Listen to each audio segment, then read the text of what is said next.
You have never seen people have so much joy, have so much excitement on their face within just 3 to 5 seconds of discovering that I was not the real Justin Timberlake. You have never seen so much rage, anger. You're a fake. I'm like, I'm so sorry. I want to be him, but I'm not him. I apologize, you know? You were my son. You know, I'm trying everything. It can be disappointing when you go looking for someone, but when you find them, it's not the right one. I wonder how often Jesus looks into the crowd trying to find the one he's looking for, yet he just sees people going through the motions. He just sees people going through the routines. Come to conference, do the thing, go back to conference, do the thing, but there's really no life change. See, that's what sticks out to him about this widow.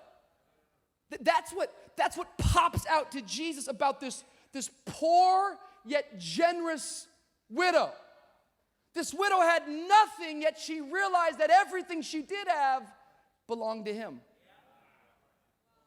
The Bible says that Jesus, he's staring at the treasury box when all of a sudden this poor widow, she makes her way from the crowd and she comes and she drops 2 small copper coins into the treasury box.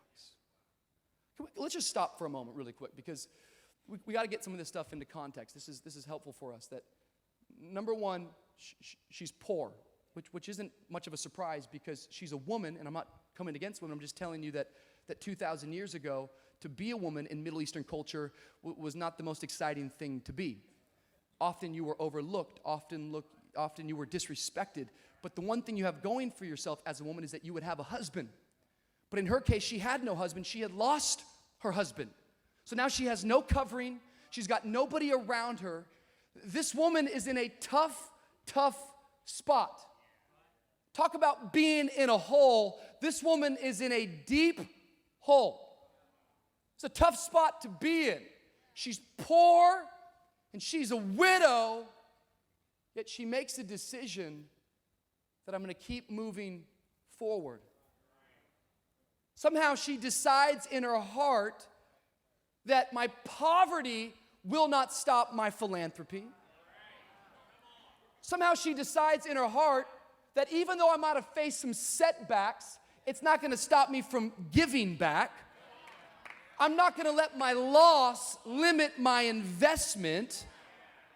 My current situation does not have to dictate my future destination. I can actually live on.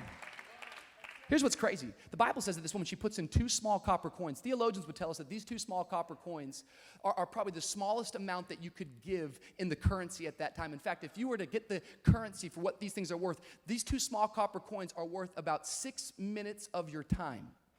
What's crazy is that this offering to society is only worth 6 minutes, but to God it's worth immortality.